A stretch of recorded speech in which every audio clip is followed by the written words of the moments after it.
Romanos 8, del 12 al 17. Así que, hermanos, deudores somos, no a la carne, para que vivamos conforme a la carne. Porque si vivimos conforme a la carne, moriremos.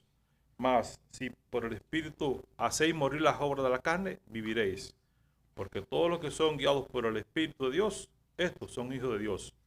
Pues no habéis recibido el espíritu de la esclavitud para estar otra vez en temor, sino que habéis recibido el espíritu de adopción por el cual clamamos Abba, Padre.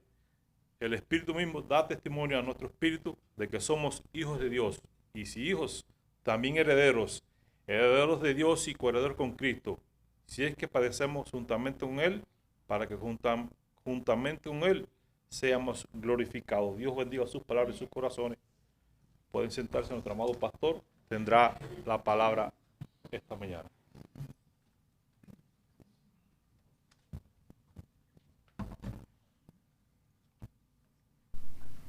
Bien, hermano, damos gracias a Dios por el día de hoy.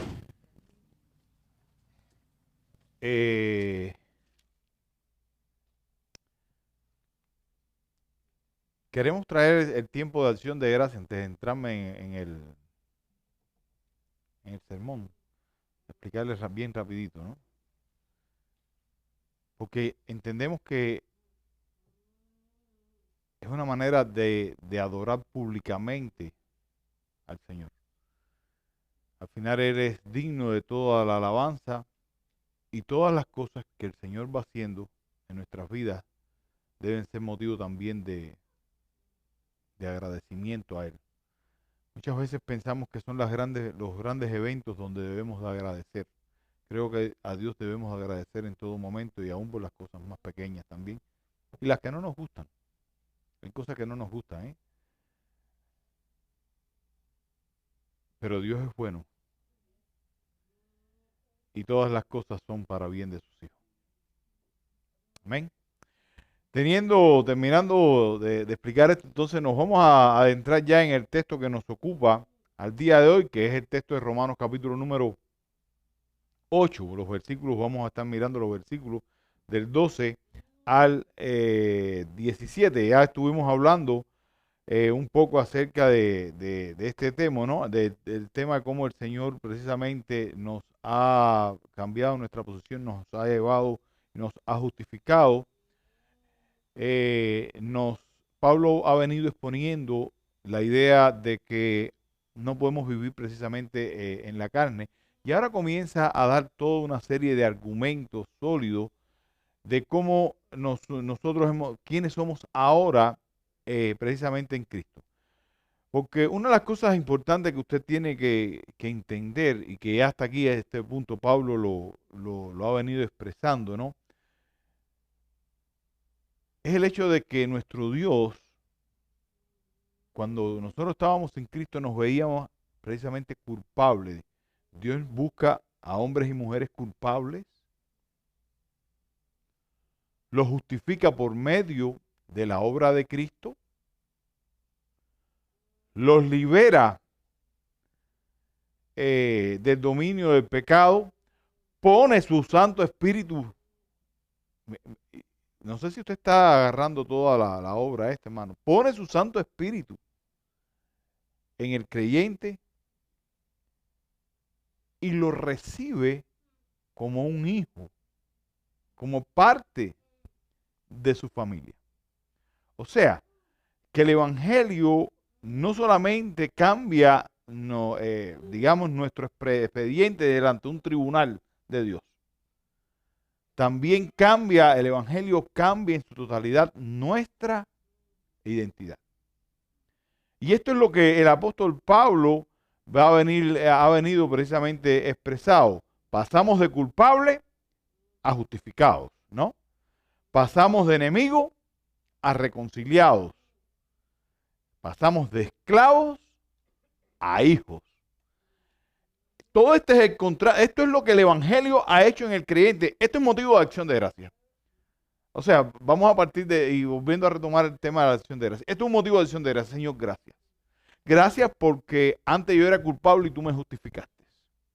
Señor, gracias sobre gracias porque antes yo era enemigo y ahora he sido reconciliado. Gracias porque antes era esclavo del pecado y ahora soy hijo.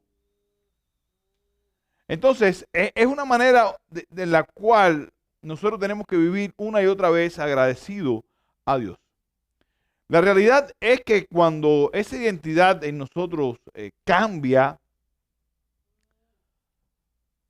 nuestra manera de vivir también cambia. O sea, usted no puede vivir de la misma manera si realmente fue cambiado por Cristo. Aquel que Cristo transformó su manera de vivir también va a ser cambiada. Eso lo entendemos, ¿verdad? Eso lo entendemos. Porque un hijo de Dios simplemente no puede vivir o continuar viviendo tranquilamente bajo el dominio del pecado. No puede. No puede. Y sobre esa base es que el apóstol Pablo va a comenzar a exponer en este texto, ¿verdad? Partiendo de la idea de que los verdaderos hijos de Dios manifiestan su nueva identidad mediante la obra del Espíritu en sus vidas. O sea, quiero que pongan atención a estas palabras, los verdaderos hijos de Dios. No los que dicen ser hijos de Dios. Estoy hablando de los verdaderos hijos de Dios. No estoy diciendo aquellos que se congregan, no estoy diciendo aquellos que pertenecen a una iglesia determinada. Estoy hablando de aquellos que han sido regenerados por la sangre de Cristo. ¿Y cómo se manifiesta en los hijos de Dios esa nueva identidad? Vamos a ver 4 maneras en que se manifiesta precisamente esa nueva identidad por la obra del Espíritu, porque no es otra obra, sino que es la obra del Espíritu. Y son los 4 aspectos que Pablo va a estar tratando. Y la primera es haciendo morir por el Espíritu las obras de la carne. Pablo comienza diciendo estas palabras, así que. Esa expresión de así que simplemente está trayendo una conclusión de lo que acabo de enseñar anteriormente. Si el Espíritu de Dios mora en nosotros, si hemos recibido vida y si estamos bajo el dominio de si estamos bajo el dominio del Espíritu, entonces la carne no tiene autoridad sobre nosotros. Entonces el dominio del pecado ya quedó atrás. La carne ya no tiene un derecho legítimo sobre el creyente. La carne no tiene un derecho legítimo sobre el creyente. De hecho, si ustedes van 2 capítulos hacia atrás, el capítulo 6 de Romanos, versículo 6 dice estas palabras, nuestro viejo hombre fue crucificado juntamente con él, a fin de que no sirvamos más al pecado. Así que antes éramos esclavos del pecado, ahora hemos sido liberados. El pecado, y entiéndase esto, hermano, el pecado al día de hoy está presente en su vida. Sí. El pecado puede influenciar, el pecado puede tentar, el pecado puede seducir, puede prometer absolutamente todo lo que en otras ocasiones hemos estado dicho. Pero a la luz de lo que las Escrituras nos están enseñando y la experiencia cristiana, el pecado ya no tiene autoridad legítima sobre quienes pertenecen a Cristo. No tiene autoridad legítima sobre quienes pertenecen a Cristo. El creyente puede decirle a su antigua naturaleza estas palabras. O sea, el creyente puede decirle a la carne, ya no eres mi Señor. Mi Señor ahora es Cristo. De manera que cuando venga la tentación, cuando venga el pecado a seducirnos, nosotros podemos decir, mi Señor ahora es Cristo. No voy a ceder a los deseos porque yo sirvo a Cristo. Y aquí es donde comienza entonces los verdaderos desafíos a diario. Estas son las preguntas que nosotros nos hacemos, o estas son las afirmaciones que hacemos cuando, ¿cuántos hemos sido tentados? Todos los días. Todos los días. ¿Estamos de acuerdo en eso? ¿Cómo estoy respondiendo yo a la tentación? Y es la pregunta, hermano, esto no es para que usted lo esté publicando, es para que usted reflexione al respecto. ¿Cómo estoy respondiendo yo a las tentaciones? Estoy diciéndole al pecado, ya tú no eres mi Señor. Yo no voy a ceder a la tentación porque Cristo ahora es mi Señor. Cristo es ahora mi Rey. Y continúa Pablo diciendo estas palabras, porque si vivís conforme a la carne, moriréis. Hermano, y estas son palabras serias, las que está diciendo acá, ¿eh? Y déjenme aclarar algo. Pablo nos está enseñando aquí que el verdadero creyente va a perder su salvación porque peque, no. Pablo simplemente está describiendo la dirección de lo que es lo que domina tu vida. Si tu vida, una y otra vez, usted está pecando, usted peca, pero siempre caes una y otra vez en el mismo pecado, yo tengo que cuestionarme si realmente tengo a Cristo como mi Señor. Porque ya eso no es ceder a una tentación o caer en o pecar por algo. ¿Saben qué es esto? Eso es practicar simplemente el pecado.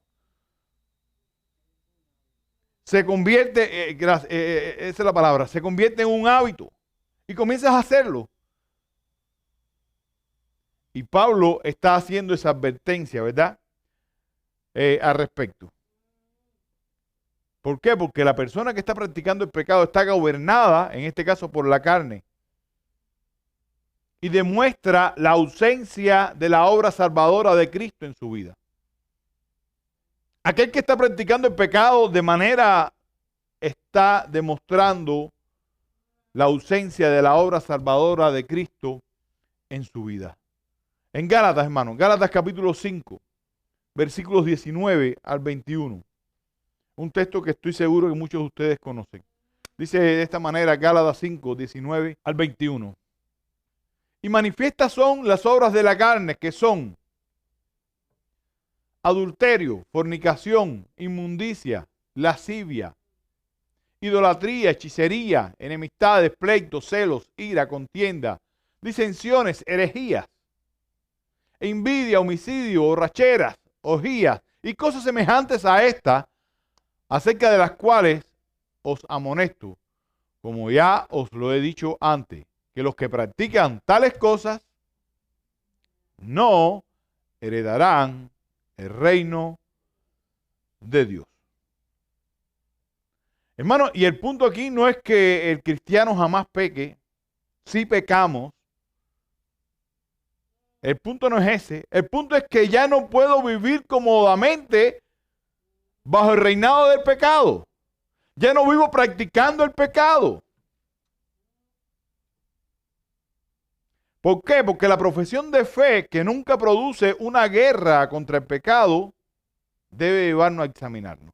Si usted dice que usted cree en Cristo y usted no experimenta, y escuche esto que le estoy diciendo, si usted dice que ha sido salvado y usted no experimenta una lucha constante contra el pecado, examine su salvación. Porque aquel que ha sido regenerado está bajo el señorío de Cristo y va a luchar contra el pecado. No por él, ahora vamos a verlo, sino por la obra del Espíritu. Y esas son las cosas que realmente deben de preocuparnos. Estoy experimentando yo a diario esa lucha. Estoy mirando yo esa lucha. Pablo continúa con estas palabras, añade estas palabras. Mas si por el Espíritu hacéis morir las obras de la carne, viviréis. O sea, entiéndase esto. ¿Y cómo es que Pablo comienza diciendo? Más sí, ¿por quién? Por la fuerza que usted tiene. Más si por el Espíritu haced morir las obras de la carne, viviréis. Y este es uno de los principios fundamentales en este caso de la santificación. El creyente debe hacer morir el pecado. No simplemente limitarlo. El creyente debe hacer morir el pecado. No simplemente ocultarlo. El creyente debe hacer morir el pecado. No simplemente negociar con él.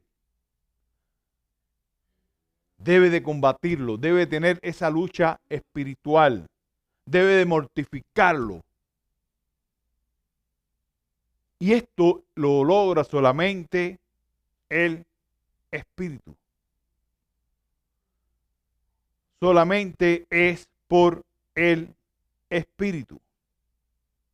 Y es esa dependencia del Espíritu a la cual nosotros tenemos que vivir. Porque es el Espíritu quien precisamente nos va a iluminar. Es el Espíritu, la obra del Espíritu quien nos va a convencer de pecado. Es el Espíritu quien nos va a fortalecer nuestra fe. Es la obra del Espíritu en el creyente quien nos va a dirigir cada día a la cruz, a esa dependencia. No existe otra manera.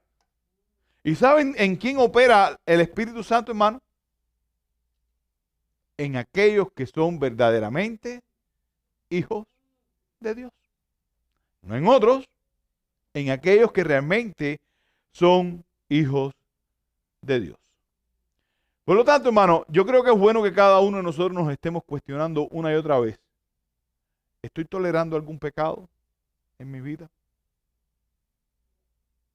¿O estoy conviviendo o he aprendido, me he adaptado a convivir con ellos? ¿Estoy mortificando el pecado a diario? ¿Lo hago?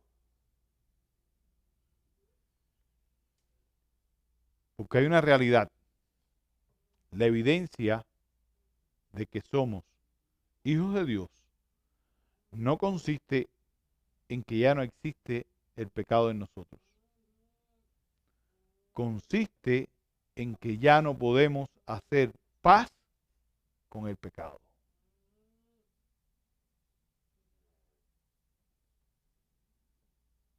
Aquel que ha sido regenerado cae, pero se arrepiente y confiesa su pecado. Lucha, busca a Cristo. Se vuelve a levantar y continúa haciendo morir el pecado en la carne. ¿Es ese su caso? ¿Está usted en ese punto? La segunda idea, hermano, que expresa el apóstol Pablo es que esa nueva identidad se manifiesta por medio del Espíritu cuando somos guiados, en este caso, por el Espíritu de Dios. Oigan cómo dice el versículo número 14, les leo. Versículo número 14, dice estas palabras. Porque todos los que son guiados por el Espíritu de Dios, oigan qué afirmación esta es esta. Los tales son hijos de Dios. O sea, que el Espíritu conduce al creyente ¿hacia dónde? Hacia esa santidad. Y lo interesante es esto, que muchas veces esto es un texto que se separa del contexto. Pero cuando usted lo ve dentro del contexto, usted tiene que saber lo que realmente hace el Espíritu. Debo aceptar este trabajo, debo de hacerlo. Es el Espíritu quien me ayuda a tomar qué decisión tomar.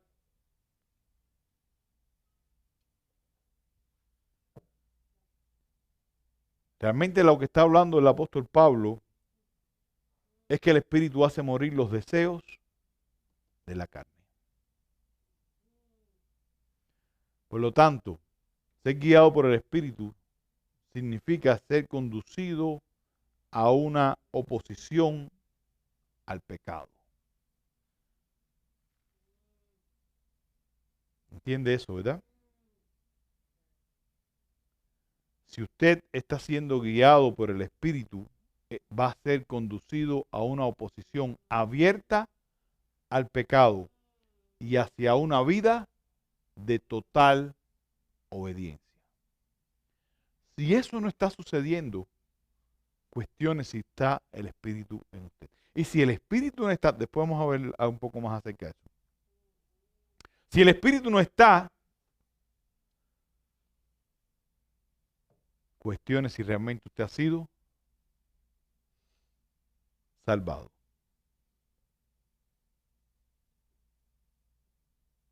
Porque el Espíritu, según las mismas Escrituras, nos va a guiar a la verdad. El Espíritu va a estar obrando una y otra vez. El Espíritu es la que da muestras de esa filiación para con Dios. Fíjense cómo dice nuevamente el texto. Porque todos los que son guiados por el Espíritu de Dios, viene esta expresión, los tales, o sea, los que son guiados, son hijos de Dios. No somos, o sea, no llegamos a ser hijos de Dios porque hayamos obedecido fielmente. La obediencia no produce la adopción. ¿Entienden, verdad? La adopción es hecha precisamente, somos adoptados por la obra del Espíritu y obedecemos por la obra del Espíritu. En Juan capítulo 10, versículo número 27, un texto bien conocido, el apóstol Juan dice estas palabras, o sea, el Señor Jesús dice estas palabras: mis ovejas oyen mi voz y yo las conozco y me siguen.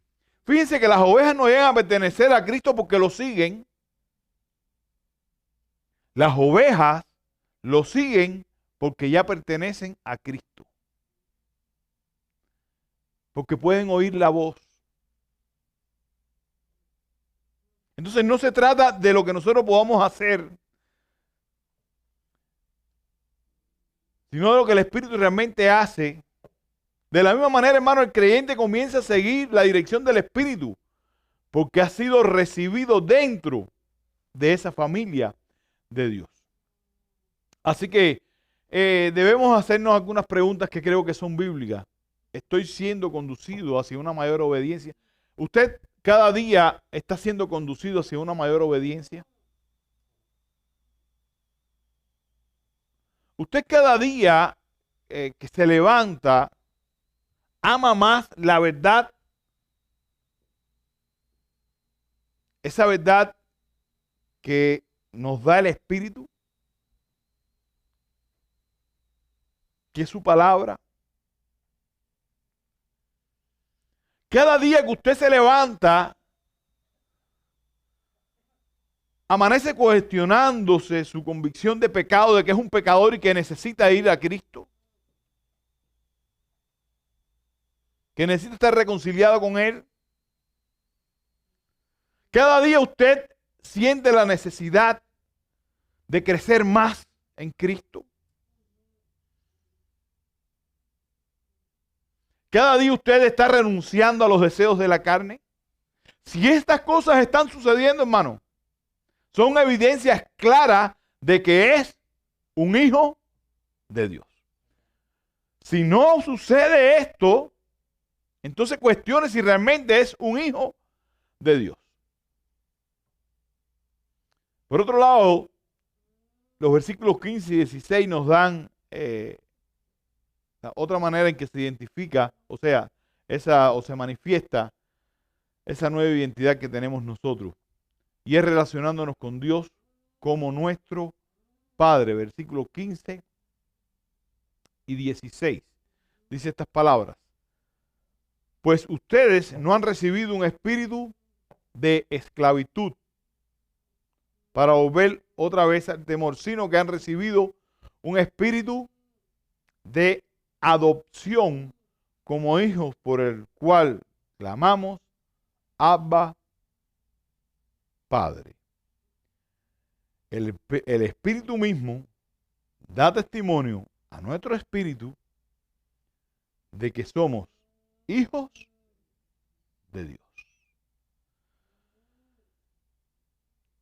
Esto es la grandeza precisamente de del Evangelio, de que ya no vivimos bajo el temor de un esclavo condenado.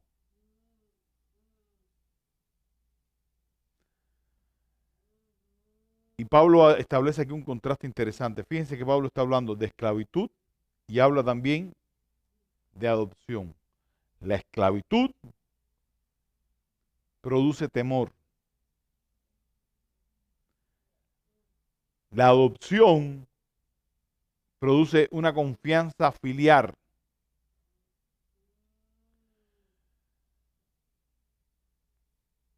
Y si usted recuerda cómo comenzó Romanos 8, comienza diciendo estas palabras: ninguna condenación hay para los que están en Cristo Jesús. Y esta es una de las grandes consecuencias de la realidad que experimenta el creyente. El creyente, y quiero que presten atención a esto, el creyente ya no se acerca a Dios como un criminal esperando sentencia. El creyente se acerca a Dios como un hijo. Eso no significa que yo no lo voy a hacerlo con reverencia. Como un hijo que ama a su padre. Ahora cuando yo peco, porque hermano, vuelvo por este punto, sí continuamos pecando, pero cuando yo peco, yo no me estoy enfrentando a un juez que va a dictar una sentencia sobre mí. Me estoy acercando a un padre para que me perdone. Y en esto hay una gran diferencia. Porque nuestra relación cambió. Si antes éramos enemigos, ahora somos hijos. Y es lo que Pablo quiere que entienda. Y esto no, el hecho que me está acercando como ese hijo no elimina para nada la reverencia, lo decía. Dios sigue siendo ese Dios santo, glorioso, majestuoso. Pero el temor del creyente al acercarse a Dios ahora no es ese terror judicial. Es esa reverencia amorosa de un hijo delante de su padre. Por eso es que cuando usted lee la carta a los Hebreos, el capítulo número 4, versículo número 16, dice estas palabras. Acerquémonos pues confiadamente al trono de la gracia para alcanzar misericordia y hallar gracia para el oportuno socorro. Así que hemos recibido el espíritu, en este caso, de la adopción. Y es lo que Pablo está afirmando aquí. Y cuando usted es adoptado, entiéndase que legalmente la adopción tiene consecuencias importantes. Cuando alguien es adoptado en términos legales, y ese es el lenguaje que está usando Pablo, obtiene todos los derechos que puede tener también un hijo legítimo. Todos los derechos. Por lo tanto, nosotros hemos sido adoptados por medio de Cristo. Ahora, ¿cuál es mi posición delante del juez? Mi posición ahora cuando me presento delante de Dios, el Padre, voy a estar junto a Cristo, porque la justicia de Cristo me ha sido imputada. Y esto es lo que trae esa seguridad también a la vida del creyente. Ahora somos llamados hijos de Dios. Dios solamente no cancela nuestra deuda, hermano. Nos recibe en su reino. Dios no solamente elimina la sentencia que nosotros merecemos, nos concede tener una relación estrecha con Él. Dios no solamente nos declara que ya no somos culpables, nos dice ahora que somos posesión de Él. Esa es la grandeza del Evangelio, Porque muchas veces vemos nada más el evangelio como el perdón. Y es entenderla esa posición que tenemos ahora. Y por eso podemos clamar, dice el apóstol Pablo, Abba, Padre. La traducción, hay muchas cosas que se habla sobre esta palabra, ¿eh? Que si es papito. La realidad es que es una expresión que el Señor Jesús mismo utilizó ahí en Getsemaní, pero es una expresión filial de cercanía que tenía. Y por eso es que ahora por medio del Espíritu nosotros podemos clamar también Abba Padre. Porque hoy, al día de hoy, cuando nosotros sufrimos, podemos decir Abba Padre. Cuando tenemos temor, podemos acercarnos y decir Abba Padre. Cuando no entendemos la providencia de todo lo que se está moviendo alrededor nuestro, podemos decir Abba Padre. Cuando hemos pecado y regresamos arrepentidos, también podemos decir Abba Padre.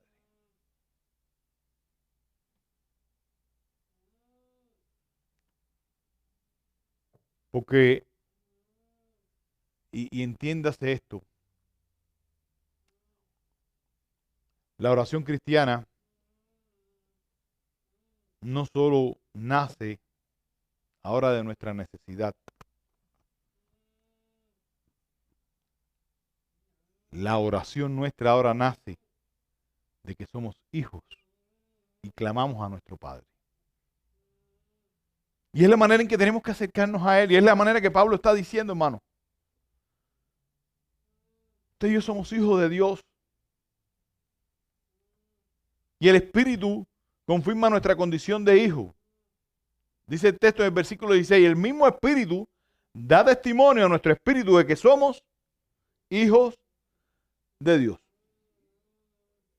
Y entiéndase que esto no se debe limitar a algo subjetivo. El Espíritu confirma nuestra adopción mediante aquello que produce en nosotros. El Espíritu confirma nuestra adopción en la confianza que ahora tenemos en Cristo. El Espíritu confirma que hemos sido adoptados en el arrepentimiento que pone en nosotros. El Espíritu confirma de que somos hijos de Dios en ese amor que despierta ahora hacia Cristo y hacia el Señor. El Espíritu, hermano, confirma de que soy hijo de Dios en ese deseo que es generado de vivir en mayor santidad para Dios.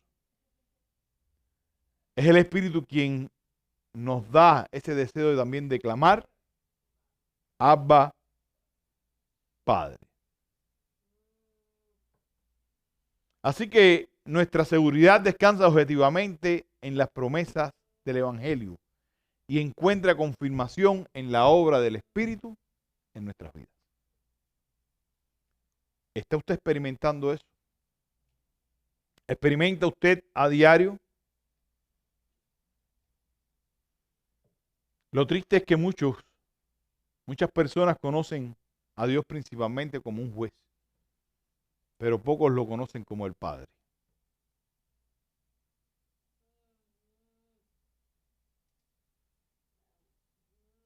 Hermano, si tú estás en Cristo, Dios no te recibe cada mañana como un nuevo acusado. Dios te recibe cada mañana como un hijo. Como un hijo.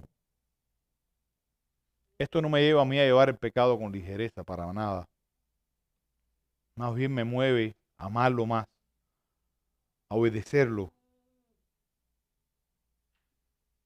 Porque Él es el Padre que me recibió sin yo merecerlo. Por sola gracia. En último lugar, hermano, versículo número 17 dice estas palabras. Y si somos hijos, esto está glorioso, ¿eh? Y si somos hijos, también herederos, herederos de Dios y coherederos con Cristo, si en verdad padecemos con Él, a fin de que también seamos glorificados con Él. El hecho legal, les estaba explicando, si ahora somos hijos, ¿qué pasaba? Nos convertimos en herederos. Por lo tanto, la salvación posee también una dimensión futura. Usted, ¿cuántos viven agradecidos a Dios por lo que Dios ya ha hecho en usted, en su vida? Todos, ¿verdad? ¿Quieren saber algo, hermano? Usted no ha recibido todavía todo lo que Dios tiene preparado. Hay muchas cosas que tiene que heredar todavía. Y no estoy hablando de las cosas de esta tierra. Para que no... Estoy hablando de las cosas, de ese lugar que Dios tiene preparado para sus hijos. Esas moradas que el Señor tiene preparadas para sus hijos. Es esa herencia incorruptible que Primera de Pedro habla, capítulo 1, versículo 4. Primera de Pedro, capítulo 1, versículo 4. Esa es la herencia que tenemos. Oigan cómo dice. Para una herencia, ¿cómo? Incorruptible, incontaminada e inmarcesible, reservada en los cielos para vosotros. Esa es la herencia, hermano. Eso es lo que tiene aquellos que son hijos. Eso es lo que tiene aquellos que han sido adoptados. No es el carro del año, no es la vivienda. Estas son las cosas que el Señor tiene preparadas para su pueblo. Aquí es donde descansa nuestra esperanza. Y cuando estamos hablando de esa herencia, estamos hablando de la resurrección, estamos hablando de la glorificación. Estamos hablando que vamos a participar de esa nueva creación. Cuando estamos hablando de la herencia, estamos hablando de esa comunión perfecta con el Creador, con nuestro Padre. Cuando estamos hablando de esa herencia, estamos hablando de una ausencia definitiva de una vez y por todas del pecado. Esa es la herencia que es incorruptible. Y dice las Escrituras aquí mismo que somos coherederos con Cristo. Porque todo lo que hemos recibido, para entender por qué somos coherederos, todo lo que hemos recibido, lo recibimos por nuestra unión a Cristo.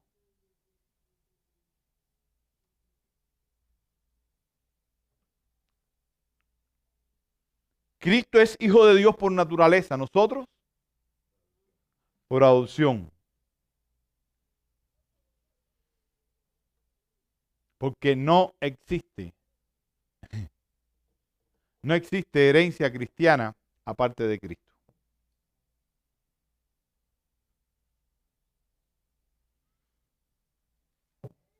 Nuestra gloria futura, nuestra herencia depende completamente de nuestra unión con Él.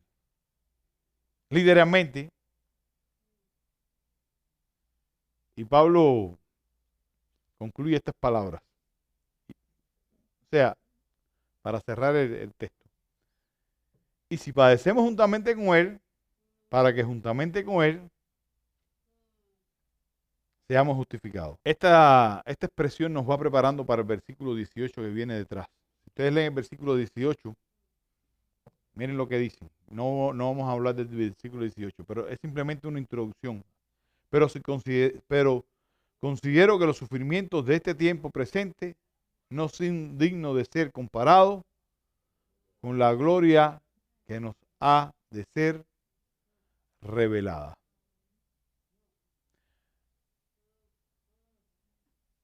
Miren,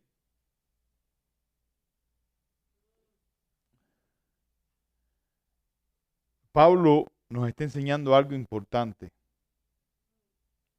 en esta declaración.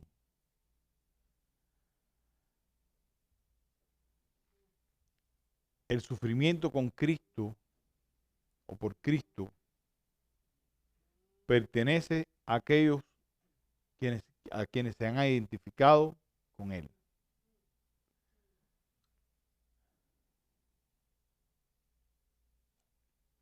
Aquellos que aman a Cristo, olvídense de todos estos movimientos actuales donde te dicen que tú no vas a sufrir, que todo esto es gloria. aquellos que han sido salvados y regenerados, porque fíjense que estamos hablando de los verdaderos creyentes, tendrán que sufrir como Cristo.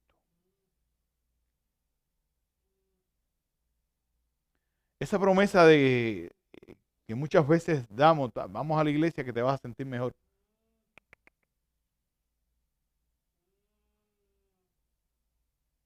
Aquel que cree en Cristo entiende perfectamente que vive en un mundo caído, que está en oposición al reino de Dios y por lo tanto tiene que enfrentar las consecuencias de vivir en un mundo que está en guerra con el Señor. Porque usted ahora es un hijo. Pero todo el sufrimiento que tengamos que pasar, todo lo que tengamos que pasar no es comparado con la gloria venidera, con la esperanza futura. Nada de esto es comparado con por haber sido declarado hijo, heredero. En la segunda carta a los Corintios, capítulo 4, 17, dice esta palabra: esta leve tribulación momentánea produce en nosotros un cada vez más excelente y eterno peso de gloria. Usted hoy, hermano, es heredero y coheredero con Cristo. Recuerde cuál es el camino para el que el Señor nos ha llevado. Para ir concluyendo, Romanos capítulo 8, los versículos del 12 al 17 nos obligan a responder preguntas que son fundamentales. ¿Cómo manifiesta en su vida su identidad por medio del Espíritu? Su vida, o sea, su vida muestra que usted realmente está identificado con Cristo.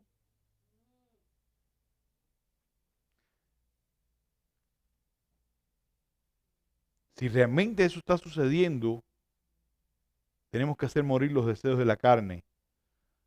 Tenemos que ser guiados por el Espíritu. Tenemos una relación con Dios como nuestro Padre.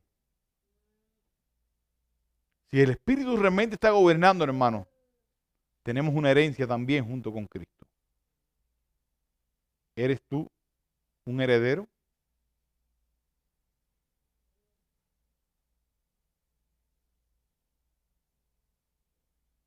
No importa cuánto suframos.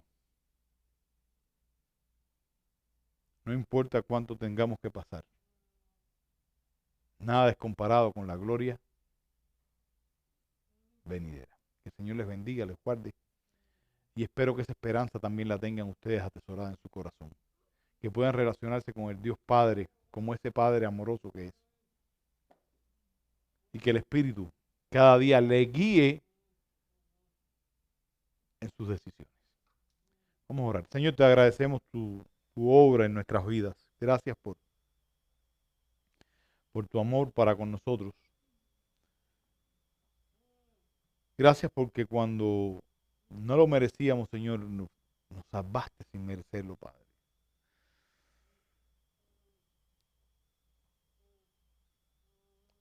Nos reconciliaste. Nos justificaste por medio de tu Hijo. Y nos adoptaste como tus hijos.